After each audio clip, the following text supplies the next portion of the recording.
خوش آمدید۔ آج ہم ایک ایسے موضوع پر بات کر رہے ہیں جو ہم سب کی زندگیوں پر بہت گہرا اثر ڈالتا ہے، ہمارے جذبات۔ جی بالکل۔ انہیں سمجھنا اور ان پر قابو پانا کیسے ممکن ہے، اس کے لیے آج ہم تھیباؤٹ میریس کی کتاب ماسٹر یور ایموشن سے کچھ اہم باتیں اور حکمت عملی دیکھیں گے۔ اور یہ سمجھنا واقعی بہت ضروری ہے، کیونکہ اکثر ہمیں لگتا ہے کہ ہمارے جذبات بس ہمیں چلا رہے ہیں۔ ہاں، ایسا ہی لگتا ہے، جبکہ حقیقت یہ ہے کہ اگر ہم انہیں سمجھ لیں تو انہیں اپنی زندگی بہتر بنانے کے لیے استعمال کر سکتے ہیں۔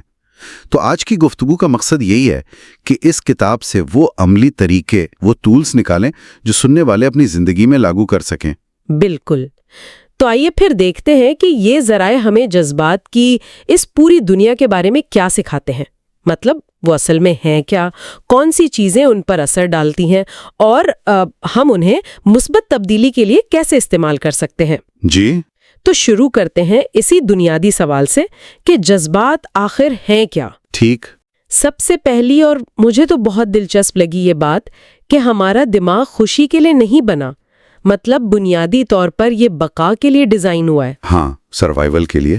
اسی لیے ہم منفی چیزوں پر فوراً توجہ دیتے ہیں، جیسے آپ سوچیں پرانے زمانے میں قبیلے سے نکالے جانے کا خوف جان لیوا تھا نا؟ بالکل۔ اسی لیے آج بھی مسترد ہونے کا ڈر، چاہے وہ سوشل میڈیا پر ہو یا نوکری میں، ہمیں بہت زیادہ تکلیف دیتا ہے، حالانکہ شاید وہ اتنا بڑا خطرہ نہ ہو۔ مصنف نے اپنی مثال بھی دی کہ کیسے 50 5 ستارہ ریویوز کے باوجود ایک ستارہ ریویو انہیں زیادہ پریشان کر گیا۔ یہ بالکل دماغ کی وہی پرانی بقا والی پروگرامنگ ہے، اور یہ نقطہ اہم اس لیے ہے کہ یہ ہمیں یاد دلاتا ہے کہ منفی چیزوں پر دھیان دینا ہماری یوں سمجھ لے فطرت کا حصہ ہے، لیکن ہم اس سے اوپر اٹھ سکتے ہیں۔ دماغ کا کام ہے بقا یقینی بنانا، خوشی دینا نہیں۔ اچھا۔ اور اس میں ڈوپامین کا بڑا کردار ہے۔ یہ کیمیکل ہے جو ہمیں کچھ خاص کاموں پر، جیسے کھانا، ورزش، یا آج کل کہیں تو سوشل میڈیا نوٹیفیکیشنز دیکھنے پر بھی ایک انعام کا، ایک خوشی کا احساس دیتا ہے۔ مسئلہ تب ہوتا ہے جب ہم اس وقتی احساس کو اصل خوشی سمجھ بیٹھتے ہیں یا بس اس کے پیچھے بھاگتے رہتے ہیں۔ وہ جو کورین گیمر کی ایک انتہائی افسوسناک مثال ہے نا، جو کئی گھنٹے مسلسل گیم کھیلتا رہا، ہاں، وہ اسی ڈوپامین کے حصول کی انتہا تھی۔ اور پھر ایک اور بڑا حیران کن تصور ہے ہیڈونک ایڈیپٹیشن۔ جی، یعنی ہم کسی بھی اچھی یا بری صورتحال کے عادی ہو جاتے ہیں۔ وہ 1978 کی ایک بڑی مشہور تحقیق ہے جس میں لاٹری جیتنے والوں اور ایک حادثے میں معذور ہونے والوں کا جائزہ لیا گیا۔ ہاں، کلاسک سٹڈی ہے۔ اور یقین کریں 1 سال بعد دونوں گروپس تقریباً اپنی پرانی خوشی کی سطح پر واپس آ گئے تھے۔ ہاں، یہ تحقیق بہت کچھ سکھاتی ہے۔ اس کا مطلب یہی ہے نا کہ ہماری جو مستقل خوشی ہے اس کا انحصار باہر کے حالات پر بہت ہی کم ہے۔ جیسا کہ وہ محقق ہیں سونجا لیو ممیرز کی، وہ کہتی ہیں کہ ہماری خوشی کا تقریباً 50% حصہ ہماری جینیات پر ہے۔ 50%؟ جی، اور صرف 10% بیرونی حالات پر۔ تو باقی جو 40% ہے وہ ہمارے ہاتھ میں؟ بالکل، وہ ہمارے اپنے اندرونی عوامل پر منحصر ہے، یعنی ہماری سوچ، ہمارا رویہ، ہمارے اپنے انتخاب۔ اصل طاقت تو ہمارے اندر ہے۔ یہ 40% والی بات تو بہت امید دلاتی ہے واقعی۔ اچھا، اسی سے جوڑا ایک اور تصور ہے ایگو، یعنی انا۔ کتاب کہتی ہے کہ یہ ہماری وہ خود ساختہ شناخت ہے جو صرف ہمارے خیالات سے بنتی ہے۔ اسے تھوڑا آسان کریں گے؟ ضرور۔ دیکھیں، انا کو آپ اپنی ذات کا وہ پہلو سمجھ سکتے ہیں جو اپنی شناخت باہر کی چیزوں سے جوڑتا ہے۔ جیسے میری گاڑی، میرے کپڑے، میرا عہدہ، میرے عقائد، یہاں تک کہ میرے رشتے۔ یہ سمجھتا ہے کہ میں ان چیزوں کی وجہ سے ہوں۔ اچھا۔ اور اسی وجہ سے یہ مسلسل موازنہ کرتا رہتا ہے، کبھی مطمئن نہیں ہوتا، دوسروں سے منظوری چاہتا ہے، اور کبھی کبھی آپ نے دیکھا ہوگا غیبت یا شکایت کر کے خود کو بہتر محسوس کرانے کی کوشش کرتا ہے۔ مسئلہ یہ ہے کہ یہ شناخت بہت نازک ہوتی ہے، کیونکہ یہ چیزیں تو بدلتی رہتی ہیں۔ صحیح۔ یعنی اگر وہ چیزیں بدل جائیں یا چلی جائیں تو شناخت کو ٹھیس پہنچتی ہے۔ اچھا، اب اگر خود جذبات کی بات کریں تو کتاب کہتی ہے وہ نہ اچھے ہیں نہ برے، بلکہ عارضی ہیں اور رہنما ہو سکتے ہیں۔ جیسے جسمانی درد ہمیں بتاتا ہے کہ کچھ گڑبڑ ہے، بالکل، لیکن یہ بھی کہ وہ بڑے چالاک ہوتے ہیں، ہمارے تجربے کو رنگ دیتے ہیں۔ ہاں بالکل، جیسے ایک ہی دن ہے، اگر آپ خوش ہیں تو سب کچھ روشن اور اچھا لگے گا، ہے نا؟ جی۔ اور اگر آپ اداس ہیں تو وہی دن بے رنگ اور بوجھل محسوس ہوگا۔ تو جذبات بذات خود مسئلہ نہیں ہے، بلکہ ان سے غلط طریقے سے جڑ جانا یا انہیں غلط سمجھنا مسئلہ بنتا ہے۔ ایک اور اہم بات یہ ہے کہ ہمارے جو موجودہ جذبات ہیں نا، وہ ہمارے خیالات کو بھی متاثر کرتے ہیں۔ جیسے جب آپ منفی محسوس کر رہے ہوں تو مثبت سوچنا بہت مشکل لگتا ہے، گویا وہ آپ کی جذباتی رسائی سے باہر ہوں۔ اچھا، یہ جذباتی رسائی والی بات دلچسپ ہے۔ جی، اور کبھی کبھی تو جو شدید ذہنی اذیت ہوتی ہے وہ اصل واقعے سے نہیں ہوتی، بلکہ اس واقعے کی ہماری جو تشریح ہے اور اس سے بچنے کی جو ہم کوشش کرتے ہیں اس سے پیدا ہوتی ہے۔ صحیح۔ تو ہم نے سمجھا کہ جذبات کیا ہیں اور کیسے کام کرتا ہے، لیکن اگلا سوال یہ ہے کہ آخر کون سی چیزیں ہیں جو ہمارے ان احساسات پر روزانہ اثر ڈالتی ہے؟ میرے ذہن میں تو سب سے پہلے نیند آتی ہے۔ ہاں، اور نیند کا اثر تو بہت ہی گہرا ہے۔ نیند کی کمی آپ دیکھیں براہ راست موڈ خراب کرتی ہے، اضطراب اور ڈپریشن بڑھا سکتی ہے۔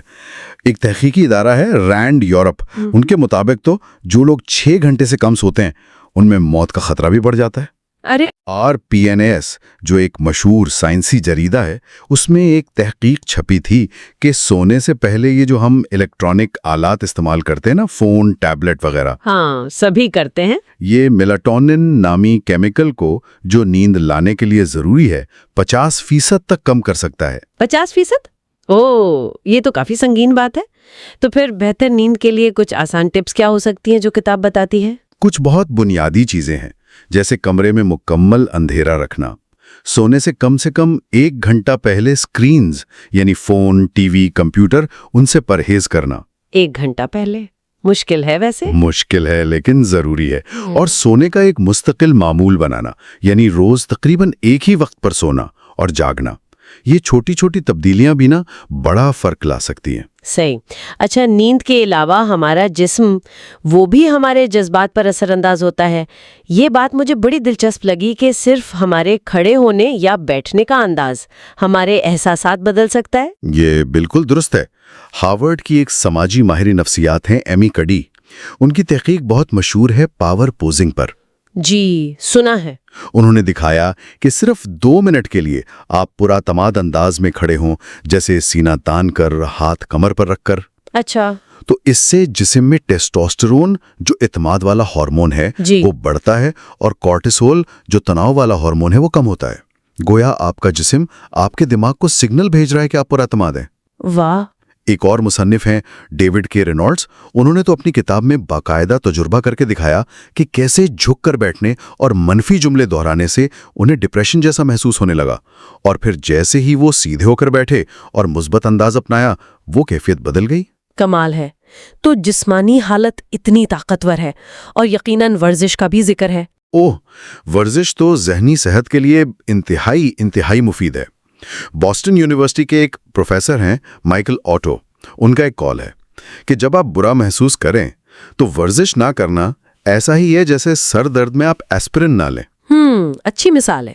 اور ایک اور تحقیق تھی بلومنتھل نے کی، اس سے پتا چلا کہ کچھ لوگوں کے لیے ڈپریشن کے علاج میں ورزش اتنی ہی مؤثر ثابت ہوئی جتنی اینٹی ڈپریسن دوائیاں، کیونکہ ورزش سے وہ اینڈورفنز خارج ہوتا ہے نا، جو قدرتی طور پر موڈ بہتر کرتے ہیں۔ بالکل۔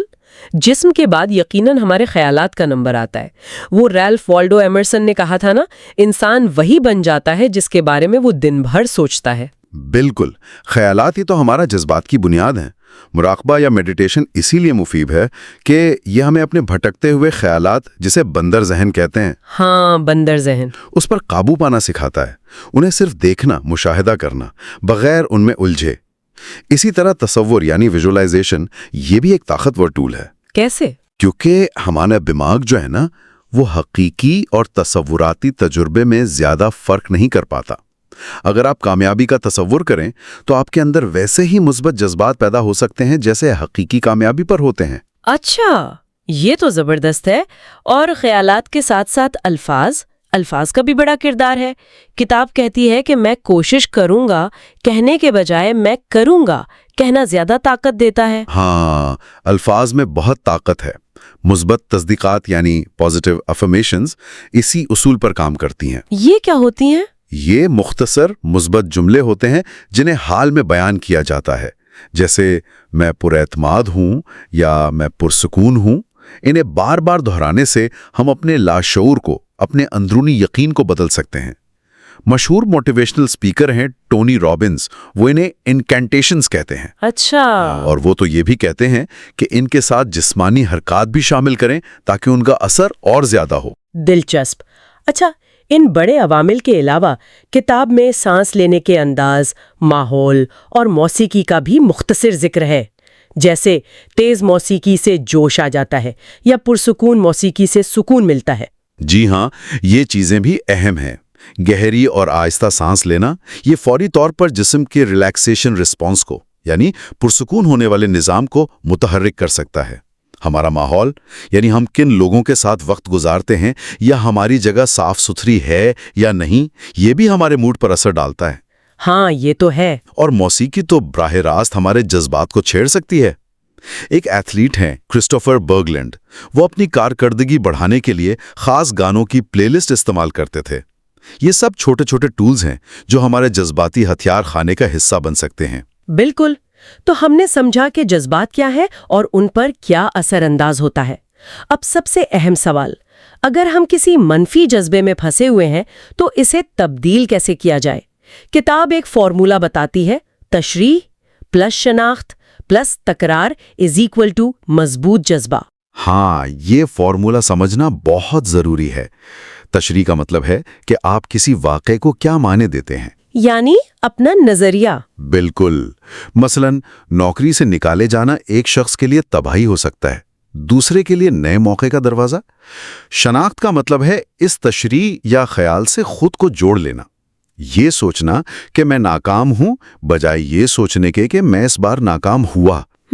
یہ فرق اہم ہے۔ اور تکرار کا مطلب ہے اسی تشریح اور شناخت کو بار بار دہرانا، جس سے وہ جذبہ پکا ہو جاتا ہے، مضبوط ہو جاتا ہے۔ تو اگر جذبہ بدلنا ہے تو اس فارمولے کے اجزاء کو بدلنا ہوگا۔ سب سے پہلے تشریح کو کیسے بدلا جائے؟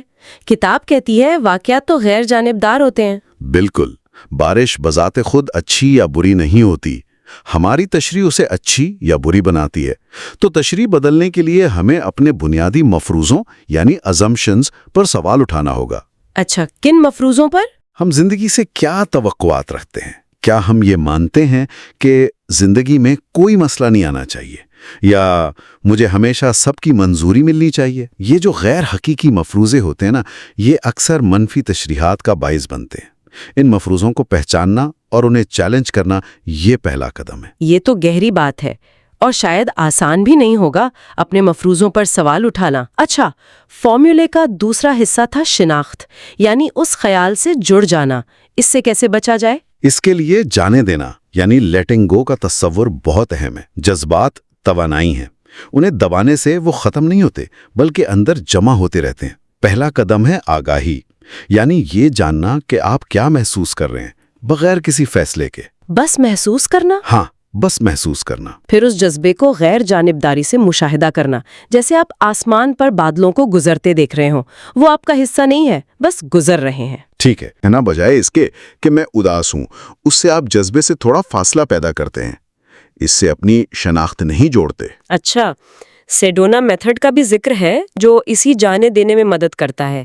اس کا بنیادی خیال کیا ہے؟ سیڈونا میتھڈ کا بنیادی مقصد یہی ہے کہ آپ بوجھل احساسات کو شعوری طور پر چھوڑنے کا فیصلہ کریں۔ یہ کچھ سوالات پوچھ کر کیا جاتا ہے۔ کیسے سوالات؟ جیسے کیا میں اس احساس کو ابھی محسوس کرنے کی اجازت دے سکتا ہوں؟ پھر کیا میں اسے جانے دے سکتا ہوں؟ کیا میں جانے دوں گا؟ کب؟ اور آخر میں ابھی۔ یہ سوالات ہمیں اس عادت سے نکالنے میں مدد کرتے ہیں کہ ہم جذبے کو پکڑ کر رکھتے ہیں۔ اچھا، تو بس یہ سوال پوچھنے ہیں خود سے؟ جی، اور ایمانداری سے جواب دینا ہے۔ یہ دلچسپ ہے۔ تو تشریح بدلی، شناخت سے فاصلہ رکھا اور تکرار روک دی۔ اس کے علاوہ کیا ہم پازیٹیو جذبات پیدا کرنے کے لیے اپنے ذہن کو کنڈیشن یا تیار بھی کر سکتے ہیں؟ یقیناً، ہمارے خیالات ہماری حقیقت بناتے ہیں، یہ بات تو بہت سے مفکرین نے کہی ہے۔ تو جس طرح منفی خیالات کی تکرار منفی جذبات کو مضبوط کرتی ہے، اسی طرح مثبت خیالات اور احساسات کی تکرار انہیں مضبوط کر سکتی ہے۔ اس کے لیے کیا کیا جا سکتا ہے؟ اس کے لیے کچھ عملی مشقیں ہیں، جیسے روزانہ ان چیزوں کی فہرست بنانا جن کے لیے آپ شکر گزار ہیں، گریٹیٹیوڈ جرنل جسے کہتے ہیں، ہاں سنا ہے اس بارے میں۔ یا اپنی چھوٹی بڑی کامیابیوں کو لکھنا۔ مصنف اسے ون لاگ یا سیلف اسٹیم جار کہتا ہے، تاکہ آپ کو اپنی قابلیت یاد رہے۔ یہ آپ کے اندر مثبت جذبات کو بڑھاتا ہے۔ یہ سیلف اسٹیم جار کیا ہے؟ بس ایک جار جس میں آپ اپنی کامیابیاں یا اچھی باتیں لکھ کر پرچیاں ڈالتے جائیں، جب کبھی برا محسوس ہو تو نکال کر پڑھ لیں۔ اچھا آئیڈیا ہے۔ میل رابنس کے 5 سیکنڈ رول کا بھی ذکر ہے، کیا وہ بھی اسی سلسلے میں ہے؟ 5 سیکنڈ رول تھوڑا مختلف ہے، وہ اصل میں عمل کرنے کے لیے ہے۔ جب آپ کو کوئی کام کرنا ہو جس سے آپ ہچکچا رہے ہو نا، ہاں اکثر ہوتا ہے، تو 5 سے 1 تک الٹی گنتی گنیں اور 1 پر فوراً وہ کام شروع کر دیں۔ یہ دماغ کو زیادہ سوچنے اور بہانے بنانے کا موقع نہیں دیتا، یا خود اعتمادی بڑھانے میں بہت مددگار ہے، کیونکہ آپ فوراً عمل کرتے ہیں۔ زبردست۔ اچھا، اور رویے اور ماحول کو بدل کر جذبات بدلنے کا کیا مطلب ہے؟ وہ ولیم جیمز کا کال تھا کچھ اس بارے میں؟ جی، ولیم جیمز نے کہا تھا کہ ہم سمجھتے ہیں کہ عمل احساس کے بعد آتا ہے، لیکن حقیقت میں دونوں ساتھ چلتے ہیں، اور چونکہ عمل ہمارے کنٹرول میں زیادہ ہے تو عمل کو بدل کر ہم احساس کو بھی بدل سکتے ہیں۔ مطلب یہ کہ اگر آپ اداس محسوس کر رہے ہیں تو زبردستی مسکرانے یا سیدھا ہو کر بیٹھنے سے بھی آپ کے موڈ میں فرق آ سکتا ہے۔ واقعی؟ جی، عملی طور پر اس کا مطلب یہ ہے کہ اگر بریک اپ کے بعد پرانی یادیں ستا رہی ہیں تو ان جگہوں یا چیزوں سے دور رہیں جو یاد دلائیں۔ اگر پریزنٹیشن سے گھبراہٹ ہو رہی ہے تو خوب مشق کریں۔ اگر سوشل میڈیا پر منفی چیزیں دیکھ کر موڈ خراب ہوتا ہے تو اسے وقفہ لیں۔ ماحول اور رویہ بدلنا جذبات بدلنے کا ایک بہت عملی طریقہ ہے۔ صحیح۔ یہ سب تو ہوئے جذبات کو قابو کرنے کے طریقے یا انہیں بدلنے کے، لیکن کیا ہم ان سے کچھ سیکھ بھی سکتے ہیں؟ کیا منفی جذبات بھی ہمارے لیے کارآمد ہو سکتے ہیں؟ یہ بہت ہی اہم نکتہ ہے۔ کتاب یہی کہتی ہے کہ منفی جذبات اکثر اس بات کا اشارہ ہوتے ہیں کہ ہماری کسی تشریح یا یقین میں کوئی مسئلہ ہے۔ وہ ذاتی ترقی کے لیے ایک طرح سے رہنما بن سکتے ہیں۔ رہنما کیسے؟ وہ ہمیں بتاتے ہیں کہ ہمیں اپنے اندر جھانکنے اور کچھ بدلنے کی ضرورت ہے۔ آپ دیکھیے ایلس سومر جیسی خاتون جو ہولوکاسٹ سے بچ نکلیں اور 100 سال سے زیادہ عمر تک پیانو بجاتی رہیں۔ واہ! یا نک وجیچک جو بغیر بازوؤں اور ٹانگوں کے پیدا ہوئے اور آج لاکھوں لوگوں کو متاثر کرتے ہیں۔ ان کی زندگیاں یہی دکھاتی ہیں نا کہ مشکل ترین حالات اور جذبات کو بھی ترقی کے ایندھن میں بدلا جا سکتا ہے۔ بالکل۔ اس کے لیے خود آگاہی بہت ضروری ہوگی، یعنی اپنے خیالات اور احساسات کو ٹھیک سے سمجھنا۔ کتاب میں لائن سے اوپر، نیچے اور خوف بمقابلہ ماڈلز کا ذکر ہے، کیا یہ اسی میں مدد کرتے ہیں؟ جی، یہ خود آگاہی کے ٹولز ہیں۔ لائن سے اوپر نیچے ماڈل ہمیں یہ دیکھنے میں مدد کرتا ہے کہ کیا ہم کسی صورتحال کا سامنا کھلے ذہن سے کر رہے ہیں، یعنی لائن سے اوپر متجسس ہیں، سیکھنے پر آمادہ ہیں، یا بند ذہن سے، یعنی لائن سے نیچے دفاعی ہیں، الزام تراشی کر رہے ہیں۔ اچھا۔ اور خوف بمقابلہ محبت ماڈل ہمیں اپنے اعمال کے پیچھے جو اصل محرک ہے اسے سمجھنے میں مدد دیتا ہے۔ کیا ہم کوئی کام خوف کی وجہ سے کر رہے ہیں، جیسے منظوری کا خوف، ناکامی کا خوف، یا محبت کی وجہ سے، جیسے کچھ دینے کی خواہش، مدد کرنے کی خواہش؟ یہ ماڈل صرف ہمیں اپنی اندرونی کیفیت کو پہچاننے میں مدد دیتے ہیں۔ ٹھیک ہے۔ اور اپنے جذبات کو ریکارڈ کرنے کی مشق کا بھی ذکر ہے۔ یہ کیسے کام کرتی ہے؟ یہ ایک بہت سادہ مگر مؤثر تکنیک ہے۔ 1 ہفتے تک روزانہ نوٹ کریں کہ جب آپ نے کوئی خاص جذبہ محسوس کیا تو اس وقت کیا ہوا تھا، آپ نے اس کی کیا تشریح کی، آپ کے ذہن میں اس وقت کیا یقین چل رہا تھا، اور آپ نے کیسا محسوس کیا۔ اس سے کیا ہوگا؟ اس سے آپ کو اپنے جذباتی رد عمل کے پیٹرنز نظر آنا شروع ہو جائیں گے۔ آپ سمجھ سکیں گے کہ کن حالات یا کن خیالات سے آپ کے کون سے جذبات جڑے ہوئے ہیں۔ یہ آگاہی تبدیلی کا پہلا قدم ہے۔ صحیح۔ آخر میں کتاب کچھ عام منفی جذبات اور ان سے سیکھنے کے اسباب پر بات کرتی ہے، جیسے ناکافی ہونے کا احساس۔ یہ تو بہت سے لوگوں کو ہوتا ہوگا۔ جی ہاں، یہ حیرت انگیز طور پر بہت عام ہے۔ جوڈی فاسٹر اور میرل اسٹریپ جیسی کامیاب اداکاروں نے بھی کہا ہے کہ انہیں کبھی کبھی لگتا ہے کہ وہ بس دھوکہ دے رہی ہیں اور جلدی پکڑی جائیں گی۔ اچھا، انہیں بھی؟ جی، تو اس سے نپٹنے کے لیے کتاب کچھ چیزیں تجویز کرتی ہے۔ پہچانے کہ کن حالات میں آپ کو یہ احساس ہوتا ہے، اپنی کامیابیوں کا ریکارڈ رکھیں، وہی ون لاگ یا سیلف اسٹیم جار والی بات۔ اور جب کوئی آپ کی تعریف کرے تو اسے قبول کرنا سیکھیں، صرف شکریہ کہنا کافی ہے۔ اکثر ہم تعریف کو رد کر دیتے ہیں نا۔ ہاں کرتے ہیں۔ اچھا، اور خوف یا بے آرامی کا احساس، خاص طور پر جب کمفرٹ زون سے باہر نکلنا ہو؟ یہ خوف اصل میں ترقی کی علامت ہے۔ جب آپ بے آرامی محسوس کریں تو سمجھیں کہ آپ اپنے کمفرٹ زون کی حد پر ہیں۔ ہمت کا مطلب یہ نہیں کہ خوف نہ ہو، ہمت کا مطلب ہے خوف کے باوجود قدم اٹھانا۔ صحیح۔ تو اس خوف کو ایک اشارے کے طور پر استعمال کریں کہ آپ صحیح سمت میں جا رہے ہیں، اور باقاعدگی سے چھوٹی چھوٹی چیزیں کریں جو آپ کو تھوڑا سا بے آرام کرتی ہیں۔ اس سے کمفرٹ زون پھیلتا ہے۔ تو خلاصہ یہ ہے کہ جذبات پیچیدہ ضرور ہیں، لیکن وہ ناقابل انتظام نہیں ہیں۔ انہیں سمجھا جا سکتا ہے، ان پر اثر انداز ہوا جا سکتا ہے، اور انہیں ذاتی ترقی کے لیے استعمال کیا جا سکتا ہے۔ خودآگاہی، اپنی تشریحات پر سوال اٹھانا اور عملی حکمت عملیوں کا استعمال، یہ سب کلیدی حیثیت رکھتا ہے۔ بالکل۔ اور آخر میں ایک خیال چھوڑ کر جانا چاہوں گا جو ان ذرائع کی روح سے مطابقت رکھتا ہے۔ کیا کبھی آپ نے سوچا ہے کہ آپ کا کون سا گہرا جذباتی یقین یا مفروضہ ہے جو آپ کو وہ زندگی جینے سے روک رہا ہے جو آپ جینا چاہتے ہیں؟ شاید آج اس پر غور کرنے کا دن ہے۔ یاد رکھیں، آپ کے جذبات آپ نہیں ہیں، وہ آپ کے اندر آنے جانے والے مہمان ہیں۔ اصل آپ وہ ہیں جو ان مہمانوں کا مشاہدہ کرتے ہیں اور انتخاب کرتے ہیں کہ ان کے ساتھ کیسا سلوک کرنا ہے۔